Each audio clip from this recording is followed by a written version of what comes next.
be peace on earth, let there be peace in our hearts, let there be peace in our city. Oh God, if you would only let me get back to home at the end of this, I will become a priest. I'm inspired by our students. I'm challenged by our students. And with tears in his eyes, he told his whole life story. And right when he said it, it spoke right to my heart. And I kind of thought, I feel like he's speaking directly to me. I'm in North Dorchester, 3 parishes. Well, even a couple nights ago, there was a shooting, a killing. And the next porch over, there were like 8 or 9 kids, young kids.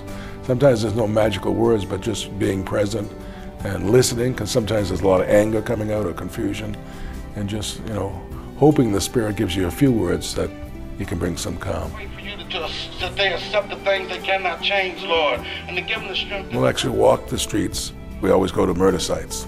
So we'll actually go to the sites, we'll pray, we remember the person that was killed, but also their family and friends who still are traumatized by the event. But we also end up with like a cookout, so we're together, you know, so we see each other, we connect with one another, we enjoy each other's company, and we realize that, you know, life isn't always the violence that, you know, consumes us.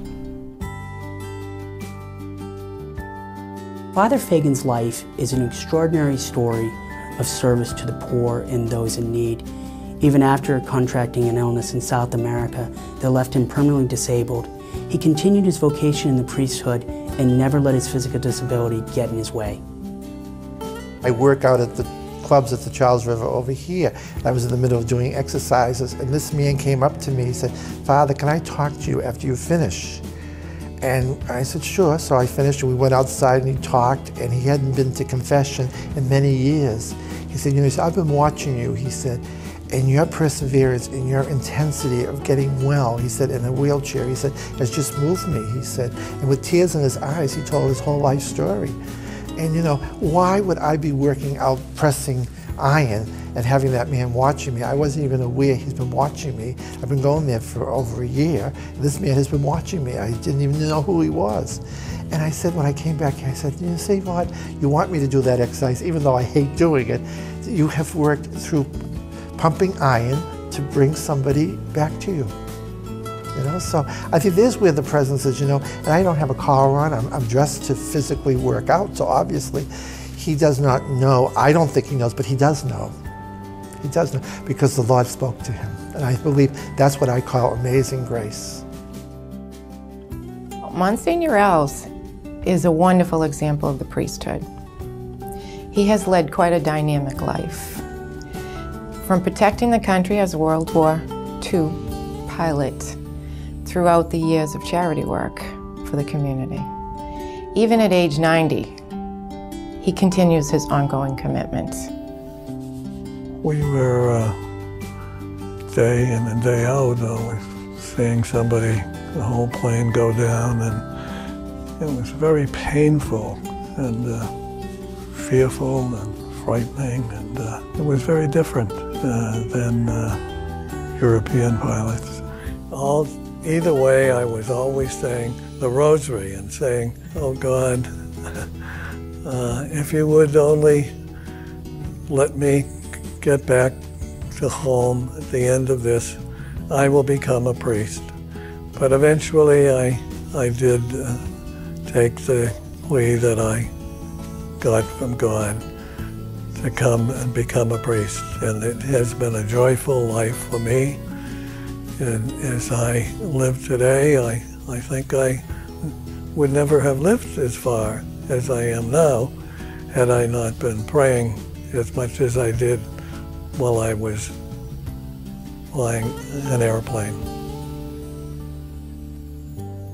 It is kind of different for people to see a younger priest because it doesn't happen too often. But for myself, I am young, I'm 26 years old. I entered the seminary right out of high school. So I kind of went in as early on as I could. I never really thought about the priesthood too much growing up, but more going into high school, my sophomore year in high school when I was confirmed, that's when I really started to think about the priesthood. And actually it was the day of my confirmation. And the bishop who confirmed me met with all of the confirmation candidates and their sponsors before the confirmation mass. And he said a number of things, but one of the things he said was, To you young men, I want you to think about the priesthood. He said it's a challenging calling, but it's a calling in which you'll receive great joy if that's what the Lord is calling you to. So he said, I really want you to pray about it and think about whether this is something for you. Oftentimes, the relationships that you build, whether with your parishioners or in my case with some of my students, obviously is a deeper relationship.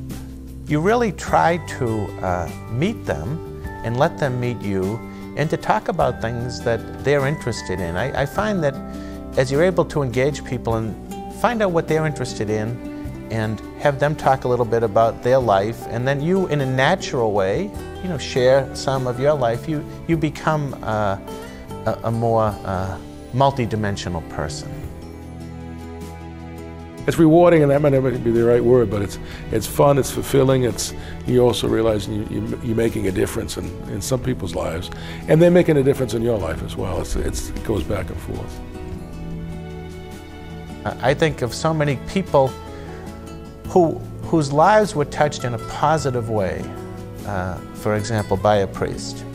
But that priest may not know that, and he may have his doubts about whether what he did even matters. And so, the 5 minutes that it would take to write a letter could express for thousands of other people that, yes, we are grateful that your gift really does matter, that we treasure you and we treasure that gift.